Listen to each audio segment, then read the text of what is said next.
साथियों, जय हिंद, वंदे मातरम, भारत माता की जय। आज मैं फिर से आप लोगों के बीच आ गया हूं कुछ बेसिक चीजें लेके, जो कि लिंक्ड है बीएनएस से, जो कि भारतीय न्याय संहिता 2023। उसमें जो पेनाल्टीज प्रोविजन दिया गया है, यानी कि जो पनिशमेंट का प्रोविजन दिया गया है सेक्शन 4 में, वो मैं आज आपके साथ डील करने वाला हूं, जिसमें मैं आपको बताऊंगा कि भारत में जो क्रिमिनल लॉज है उसमें कितने प्रकार के पनिशमेंट किसी को दिया जा सकता है कोर्ट के अथॉरिटी के द्वारा, यानी कि मजिस्ट्रेट के द्वारा। तो आज जब सेक्शन 4 आप बीएनएस पढ़ेंगे तो उसमें पनिशमेंट के 6 काइंड्स दिए गए हैं। मैं आपको बता दूं कि जो इसके पहले आईपीसी था, इंडियन पेनल कोड, उसमें सिर्फ 5 प्रकार के पनिशमेंट दिए गए थे। लेकिन जो ये प्रेजेंट टाइम का भारतीय न्याय संहिता है उसमें 6 काइंड ऑफ पनिशमेंट्स दिए गए हैं, जिसमें पहला है डेथ, यानी कि जब बहुत ही ग्रीवियस कोई अपराध कोई कारित करता है तो उसमें उस व्यक्ति को डेथ पनिशमेंट दिया जाता है।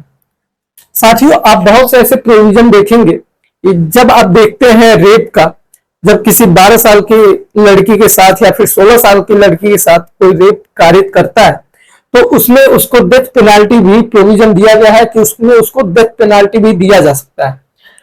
दूसरा इसमें जो दिया गया है साथियों, वो है इम्प्रिजनमेंट फॉर लाइफ, यानी कि उसको आजीवन कारावास की सजा भी सुनाई जा सकती है।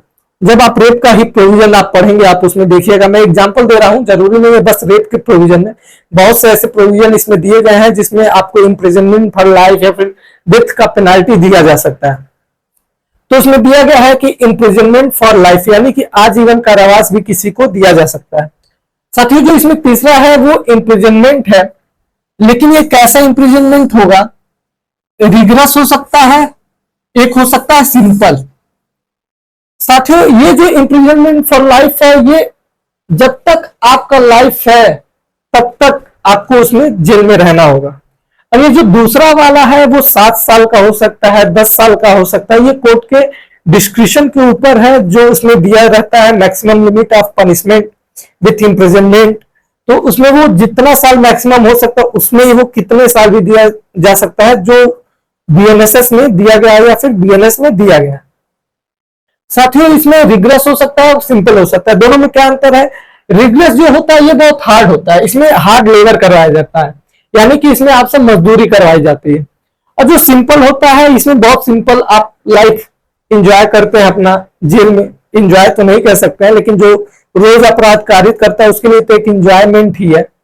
और जो इसमें डी पार्ट है वो बात करता है फोरफीचर ऑफ प्रॉपर्टी, यानी कि कोई ऐसा अपराध करता है जिसमें उसको वो भाग जाता है। कई बार आप सुनते हैं कि कोई अपराध किया है और वो देश छोड़ के भाग गया है, या फिर वो कहीं छिप गया है, वो मिल नहीं रहा।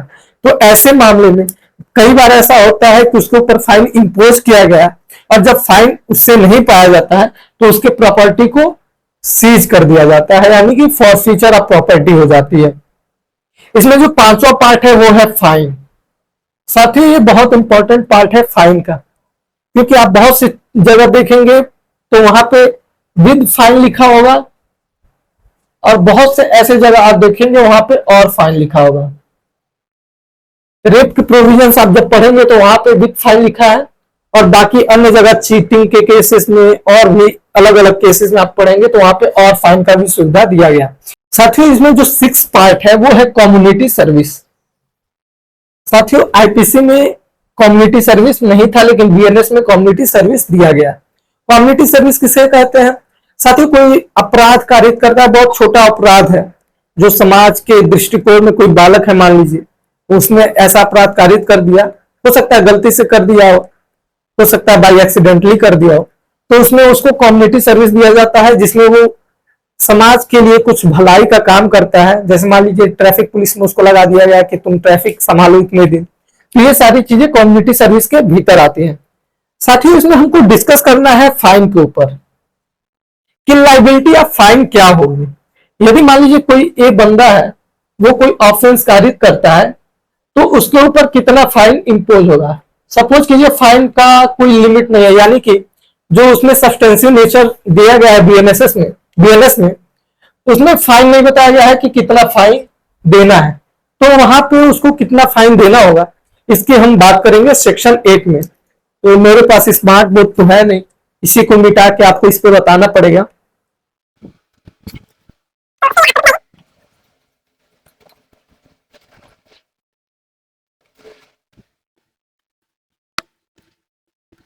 साथियों, जब बीएमएस में हम सेक्शन 8 पढ़ते हैं तो उसमें दिया गया है amount of fine, amount of fine and liability in default of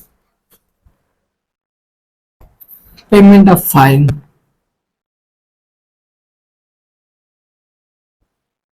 fine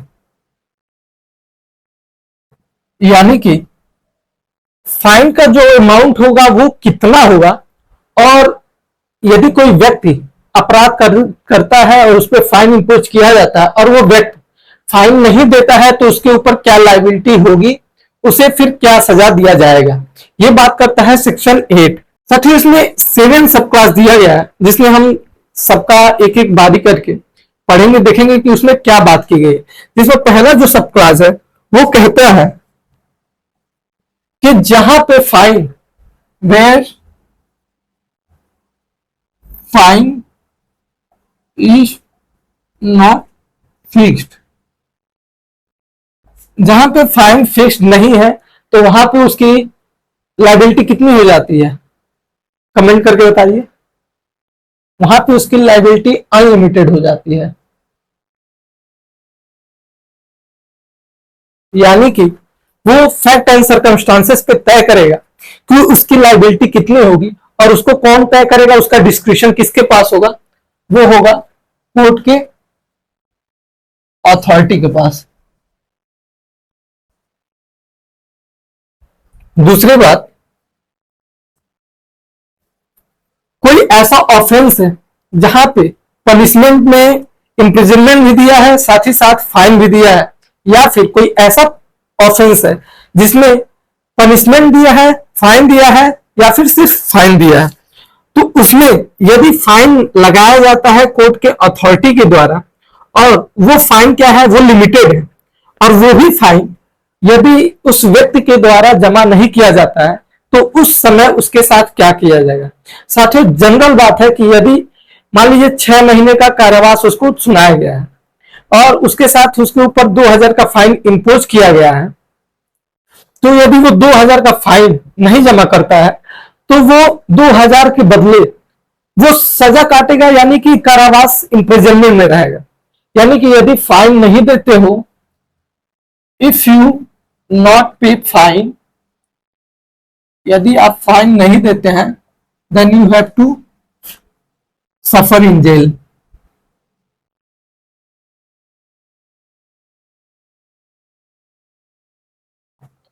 तो आप कारावास भुगतेंगे।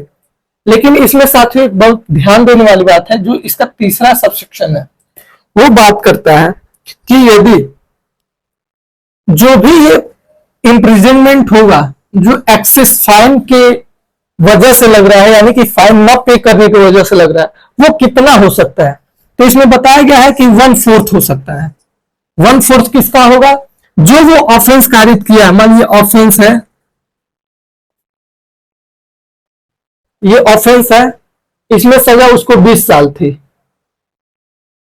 प्लस 2 लाख फाइन, इसको कोर्ट ने सुनाया था, तो मैक्सिमम उस ऑफेंस का पनिशमेंट 20 साल थी। जो डेफिनेशन आप पढ़ेंगे बीएनएसएस में, तो उसका ऑफेंस का जो सजा था वो 20 साल था मैक्सिमम, और 2 लाख का फाइन उसके ऊपर लगाया गया था। तो अब ये 2 लाख के लिए कितने साल तक उसको जेल में रखा जाएगा, तो उसमें डिस्क्रिशन कोर्ट की ज्यादा न चले, उसको आर्बिट्रेज को रोकने के लिए यहाँ पे प्रोसीजर बता दिया गया है कि वो मैक्सिमम सजा का, यानी कि 20 साल हो, यहाँ पे 20 साल होता या फिर 30 साल होता, उसका 1/4, इसका 1/4, यानी कि यदि वो फाइन नहीं देता है तो इसके एवज में वो 20 साल प्लस 20/4 5, 25 साल वो जेल में काटेगा, यानी कि 5 साल वो, और उसके ऊपर इम्प्रिजनमेंट लगाया जा सकता है, उसको कारावास में डाला जा सकता है। इससे ज्यादा उसको इम्प्रिजनमेंट में नहीं डाला जा सकता। और दूसरा चीज, इसमें जो फोर्थ सब क्लास है वो बताता है कि कोर्ट जब फाइन की जगह उसको इम्प्रिजनमेंट दे रही है तो ये इम्प्रिजनमेंट कैसा हो सकता है, क्योंकि आप जब सेक्शन 4 पनिशमेंट मैंने आपको बताया तो वहां पे इम्प्रिजनमेंट 2 प्रकार का दिया गया था, एक रिगरस एक सिंपल। तो यहाँ पे कोर्ट का डिस्क्रिप्शन होगा कि कोर्ट चाहे तो वो रिगरस भी कर सकता है या फिर सिंपल भी कर सकता है। यहां पे कोर्ट का डिस्क्रिप्शन होगा। लेकिन जब आप सबसेक्शन 5 पढ़ेंगे तो उसमें बात करता है कि if the offence is punishable with fine और कम्युनिटी सर्विस, यानी कि जो ऑफेंस था वो केवल किससे पनिशमेंट उसमें दिया गया है, उसमें दिया गया है सिर्फ फाइन या फिर कम्युनिटी सर्विस।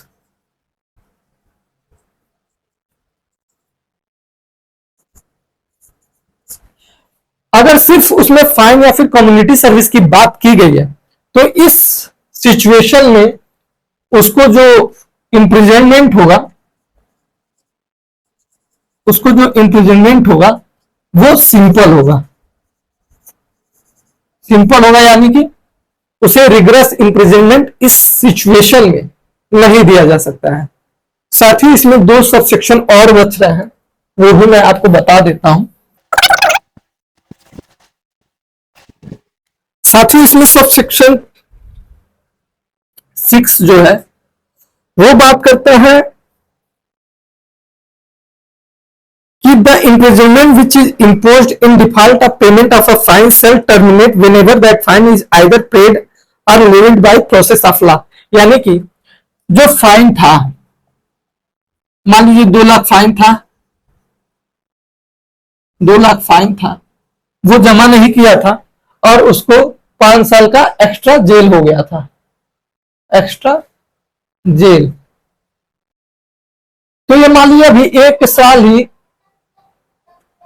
1 साल ही जेल में रहता है, तभी वो फाइन पे कर देता है। तो ये जैसे ही वो फाइन पे करता है वैसे ही इसको छोड़ दिया जाएगा, वैसे ही इसको छोड़ दिया जाएगा। जो इसका 7वां सबसेक्शन है वो बात करता है कि द फाइन और any part there are which remains unpaid may be levied and any time within 6 years after the passing of the sentence, and if under the sentence the offender be liable to imprisonment for a longer period than 6 years, then at any time previous to the expiration of that period and that death of the offender does not discharge from the liability any property which would after his death be legally liable for his death। यानी कि कोई व्यक्ति है, मान लीजिए वो सजा काट रहा है 6 साल का,